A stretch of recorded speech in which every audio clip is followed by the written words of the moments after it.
Hello friends, मैं हूं कटरू man और आप देख रहे हैं मेरा यूट्यूब चैनल क्रिकेट ऑन है। तो आज दो मैचेस खेले गए। पहला मैच जो था वो बड़ा इंपॉर्टेंट था, न्यूजीलैंड और ऑस्ट्रेलिया का। ज़बरदस्त एक मैच देखने को, थ्रिलर हमें एक और मिला आज इस वर्ल्ड कप का, जो ऑस्ट्रेलिया ने 5 रन से जीता और बहुत ज़बरदस्त मैच हुआ था, बहुत क्लोज आ गया था।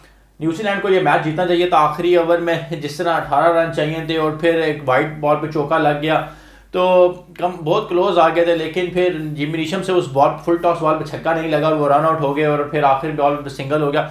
तो काफ़ी अच्छा मैच हुआ और ये मैच पाकिस्तान के लिए बहुत अच्छा है और पाकिस्तान के सेमीफाइनल में जाने के चांसेस अभी भी जिसे कहते हैं कि बरकरार है, अगर न्यूजीलैंड अपने सारे मैच हारता है वहाँ से। क्योंकि न्यूजीलैंड के अब मैच से जिसे कहते हैं कि श्रीलंका से रह गया, साउथ अफ्रीका और पाकिस्तान से है। अगर पाकिस्तान न्यूजीलैंड को हरा देता है तो ही कुछ होगा, अदरवाइज फिर तो कुछ नहीं हो पाएगा। अगर पाकिस्तान न्यूजीलैंड से मैच हार जाता है फिर न्यूजीलैंड इजीली क्वालिफाई कर जाएगा और साउथ अफ्रीका से भी जीतना उसका ज़रूरी है। साउथ अफ्रीका की टीम इस टाइम पॉइंट टेबल्स पे टॉप पे आ गई है। अगर हम बात करें पॉइंट टेबल्स की, उसके बाद इंडिया है, फिर न्यूजीलैंड और ऑस्ट्रेलिया है। और आज नीदरलैंड ने भी दूसरे मैच में अपसेट तो मैं नहीं कहूँगा, बहुत ज़बरदस्त परफॉर्मेंस चल रही है नीदरलैंड की। उन्होंने हराया है 87 रनों से और 230 को डिफेंड किया है, जिसमें उन्होंने 245 डिफेंड किए थे अगेंस्ट साउथ अफ्रीका।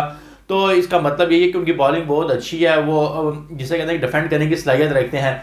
बांग्लादेश की टीम भी अब 4 मैच हार गई है पाकिस्तान की तरह। तो यहाँ पे अब देखना होगा टीमों को, बल्कि 5 मैच हार गई है, 6 मैचेस खेल कर उन्होंने 1 ही जीता है अभी तक। 9वें नंबर पर जो है वो बांग्लादेश की टीम अब चली गई है। 10वें पे इंग्लैंड की टीम है। तो काफ़ी ज़्यादा डाउन फॉल चल रहे हैं अच्छी टीमों के।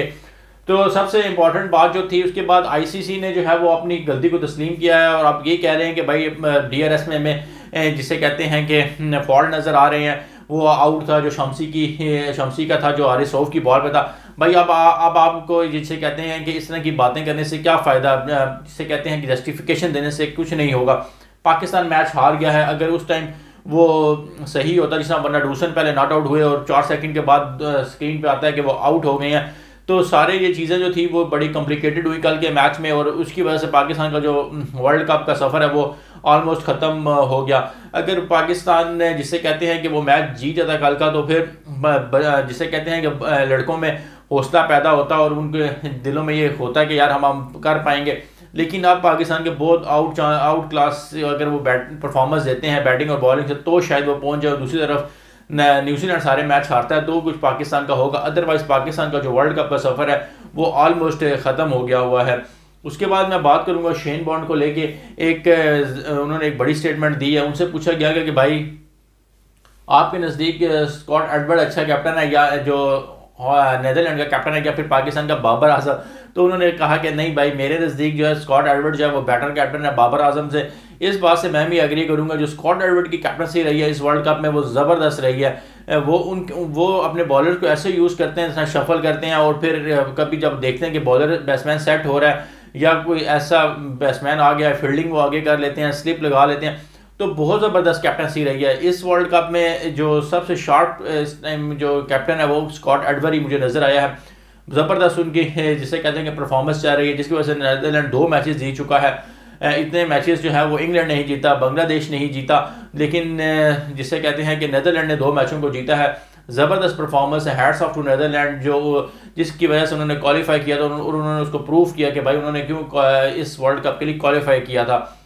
उसके बाद मैं बात कर लेता हूँ जिसे कहते हैं कि शादाब खान की इंजरी को लेके क्या अपडेट आ रही है। कल उमर गुल और सोहेल तनवीर एक प्रोग्राम में बैठे हुए थे और उन्होंने बड़ी ज़बरदस्त और इंटरेस्टिंग बात की।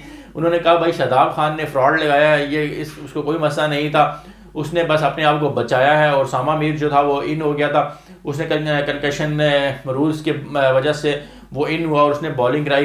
पहले उन्होंने ये कहा कि भाई जब उसको चोट लगी तो पहले वो बाहर आया, फिर ऊपर जाके वो बैठ गया और जब उसको पता चला कि भाई कंकशन वाला जो मामला है वो सेटल हो गया है, उसामा मीर खेल है, तो वो फिर ड्रेसिंग रूम में आ गया। और जब मैच पाकिस्तान के हक में आ गया तो वो बहुत एक्साइटेड हमें दिखाई भी दे रहे थे डग आउट में और वो बड़ा जी उछल रहे थे और ऐसा नहीं लग रहा था कि उनको कोई इंजरी है। लेकिन अभी तक पीसीबी ने कोई कंफर्म नहीं किया कि उनके इंजरी को लेके क्या अपडेट आ रही है, क्या वो आउट हो जाएंगे और इब्रार को इन किया जाएगा।